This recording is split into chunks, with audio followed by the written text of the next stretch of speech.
you look at how disasters happened, you don't hear much about Hurricane Rita. And the reason is because there wasn't any, people trapped or killed or on tops of roofs and being left alone.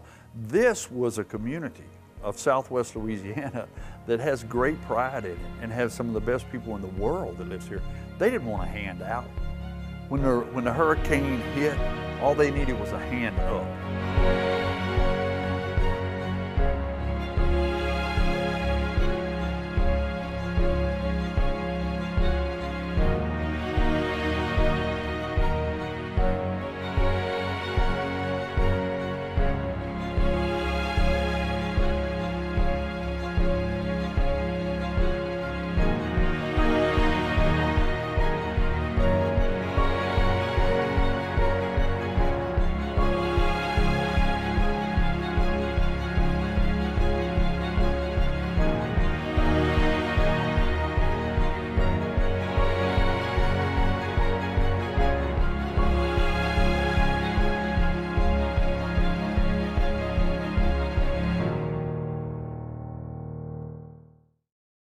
Welcome to a special edition of CGov's The Parish Line.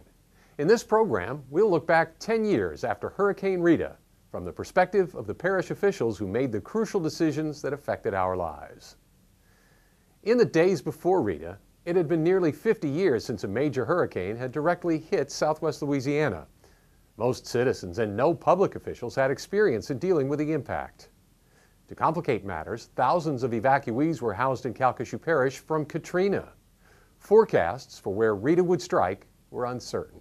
Hurricane Rita was a Category 5 hurricane at one point in the Gulf of Mexico as it was heading towards Louisiana or Texas. We weren't positive where the landfall was going to be. At one point, projections 5 days out looked like it might be Corpus Christi, and the forecast kept shifting up the Texas coast to the point where we knew that the local officials were going to have to make a decision on evacuations for us locally here in Southwest Louisiana.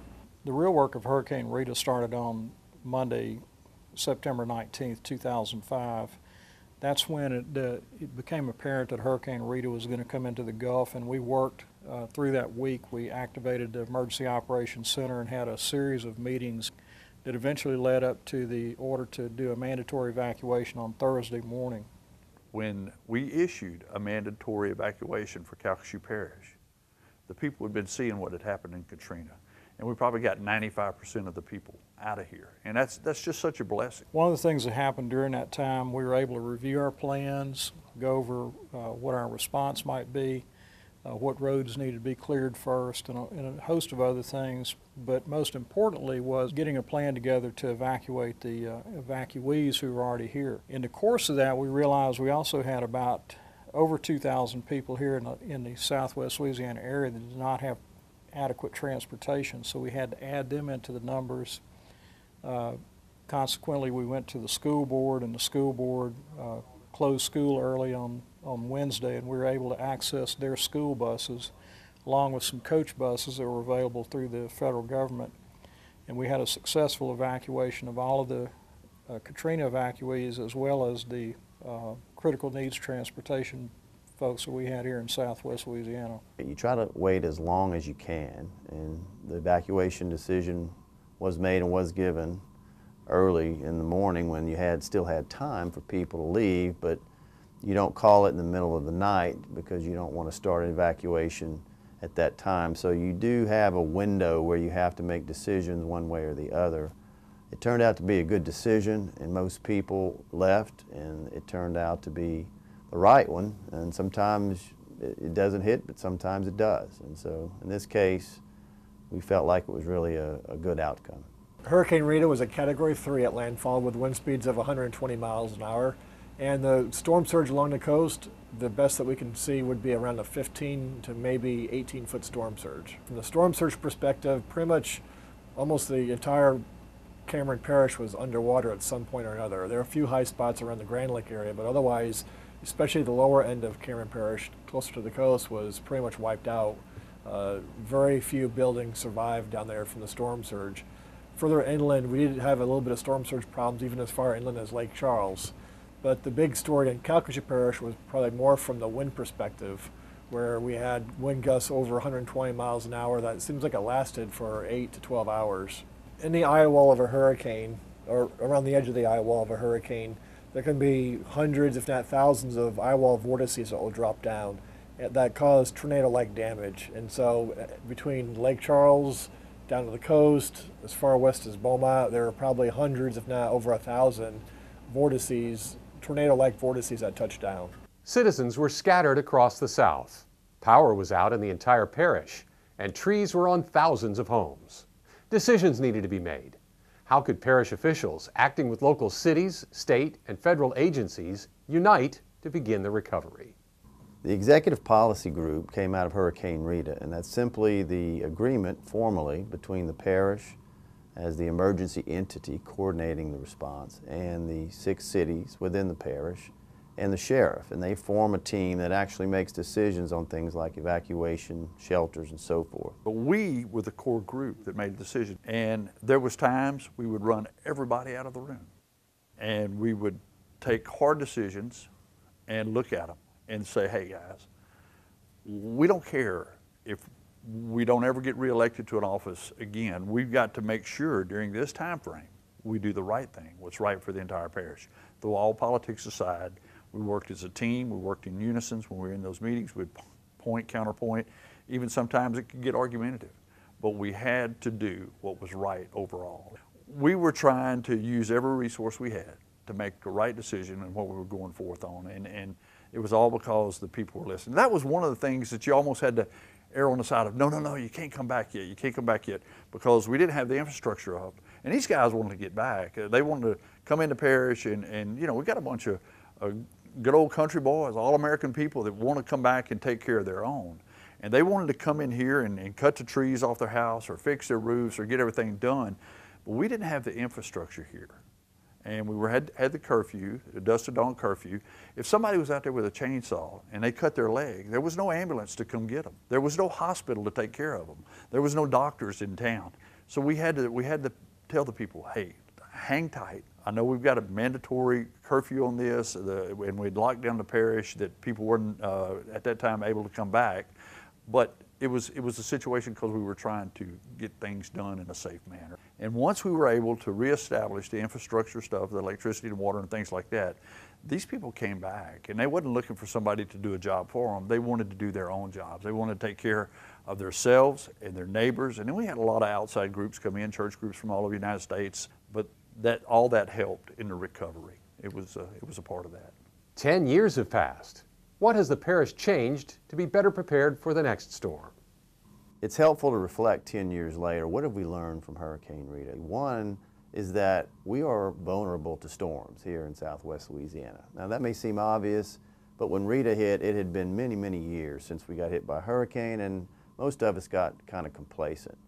Well, that woke us up a good bit. If we called a mandatory evacuation and the hurricane's coming, get out of town, evacuate.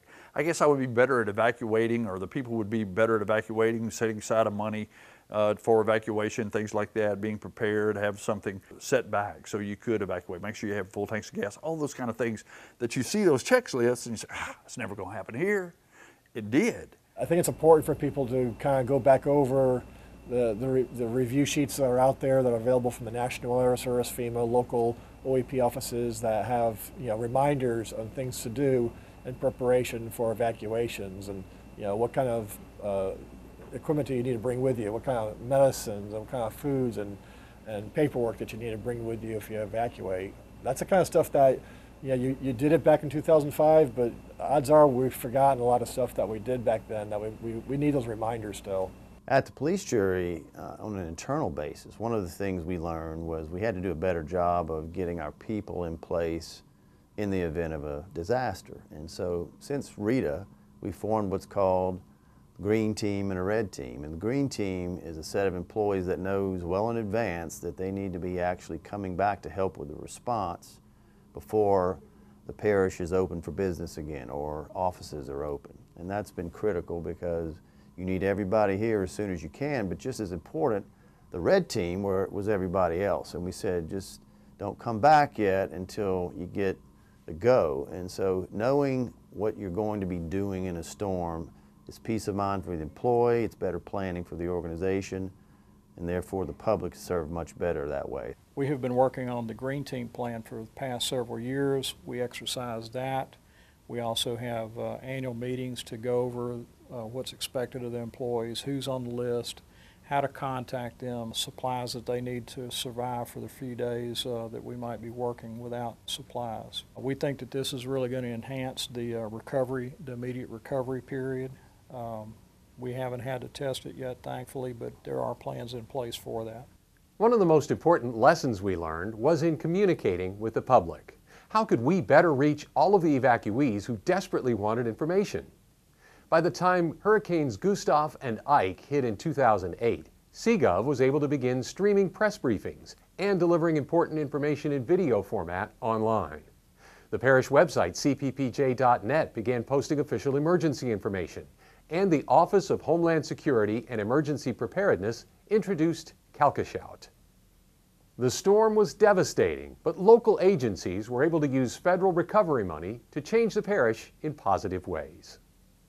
A couple of the things that we received out of Hurricane Rita that has been helpful, one is money. We actually, if it's a silver lining of a storm, we did get a lot of federal funding for different projects. When people go around the parish and they see things like the lakefront promenade or the streetscape in downtown Lake Charles, or the Seed Center, which is our new hub for small business in southwest Louisiana. Prior to Rita, the idea of a business incubator was being worked on. We were able to use some of the hurricane recovery money to build the Seed Center, but we were short of funding, so we received about a $4 million grant from the U.S. Commerce Department, EDA, and with the funds from the sale of the Chamber building, we were able to construct the Seed Center here on the campus of McNeese, which is a business incubator that can house about 30 startup businesses. And it's been the catalyst for a lot of business coming together and workforce training programs and things as a result of having this facility. These things, in addition to water and sewer improvements in cities throughout the parish, are examples of monies that came down to help us with our recovery. So there's no question that that's been of help. A second area that's been very important are planning efforts. Our planning codes at the local level and the state level for the coast are much better. So when people build, they're going to build to a stronger standard. The state of Louisiana basically formed the Louisiana State Unified Construction Code Council, which in turn adopted the international building codes for residential and for commercial buildings. That played a significant part in really upgrading our codes and the way that buildings are being built today to minimize the damage of those buildings during hurricanes. Economic resiliency is important too. We have to go back and remember this was 3 weeks after Hurricane Katrina, and the two of those storms combined really made the rest of the country take a look and see, is this a good place to invest money if they're going to get hit by this many hurricanes? So it was doubly hard. We had to show we were worthy of investment. If we rebuild right, if we show we're still a good market to invest money, if we still can get insured, then we'll be okay, because everybody's vulnerable to disasters, not just the Gulf Coast. But the perception was maybe it was a little unsafe. We were all Calcasieu Parish people at the time of Hurricane Rita, and we'd all been hit with a bat pretty hard. We took a lick, but we got up off our knees, we got back up, we started walking, and a few months later, now 10 years later, we're running wide open. I think as a result of the hurricanes, it showed that our local officials and our business and industry could rally and do what was necessary to continue with business and actually improve things. Right now we have about $86 billion in announced projects, which is the most in the nation. So we have an unprecedented opportunity as far as employment for our people. So the growth in Calcasieu Parish and the other 4 parishes in southwest Louisiana will be tremendous. If we take advantage of it, we're going to have a great future here in southwest Louisiana. Also in the aftermath of 2005, local officials began planning for a hurricane museum and science center to be built on the lakefront in Lake Charles. The idea was an outgrowth of an early idea probably prior to 2010, actually, going back maybe even as far as 2008, that perhaps an Audrey memorial was going to be done. And that turned into maybe a museum for Hurricane Audrey. At the same time, the city of Lake Charles was undertaking an effort to have a wetlands center built on the lake. Over a period of a couple of years, culminating probably in about 2010, the idea became, why don't we marry those two efforts? And so the National Hurricane Museum and Science Center was born as a combination, as a marriage, as a merger of those two different bodies. First thing I'd mention is the iconic design of the museum. It has been referred to by many as this was the equivalent of the Sydney Opera House in Sydney, Australia. And I don't think that is an overstatement at all. If you see a view of that design, it's kind of got the look of the Sydney Opera House. It would definitely be a defining focus for all of Southwest Louisiana, Lake Charles in particular. I think that across the country, when people saw that, they would know where it was. I don't know that we have anything like that today that can do that. On the inside is where things really get exciting. There's a grand lobby as part of the design. There's going to be a little theater there that could seat maybe 150 folks. Some of the exhibits that are being discussed are a hurricane hunter exhibit where up to 15 people would be able to be seated in what would appear to be a cockpit of a hurricane hunter plane. That would be done in such a way as you would actually get the feel of being in the middle of a hurricane. There'll be other exhibits that give people an idea in as safe a way as possible what hurricane force winds feel like. One of the exhibits that you're talking about has along a wall these 2-inch clear tubes. You press the storm and those clear tubes will automatically begin filling up to the level of the surge that was applicable for that particular storm, and you can stand next to it. The exhibitors are world-class guys. These are guys that do Smithsonian exhibits. They've done exhibits for some of the major museums in the country.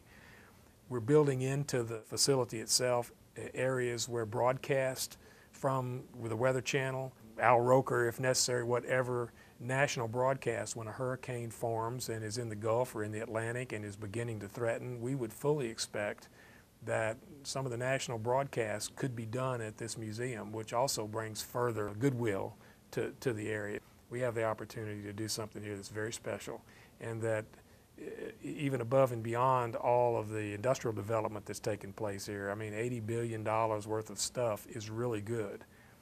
But from a cultural point of view, the lasting impact that this museum and science center can have on this area from a cultural point of view, educationally, culturally, every other way that you can imagine, we think has such a lasting impact that it will truly be something that people here can be proud of for a very long time to come. If funding efforts are successful, a Hurricane Museum and Science Center can remind future generations of the impacts of Hurricane Rita, a storm that showed us how strong we can be. The reason we recovered so fast in Southwest Louisiana is the heart of the people that we have here. That's what made the difference. That's what made the difference in this hurricane. That's why you don't really, when they talk about natural disasters, although I'm sure we rank in the top 10, if not 8th or 9th or somewhere in there in natural disasters that ever happened in the United States, you don't hear about Rita. It was because of the people and what we, as a team, working with the people of Southwest Louisiana, had a chance to do. Thrilled to be a part of it, honored to be a part of it. 10 years later, life is good, and it's just going to get better in Southwest Louisiana.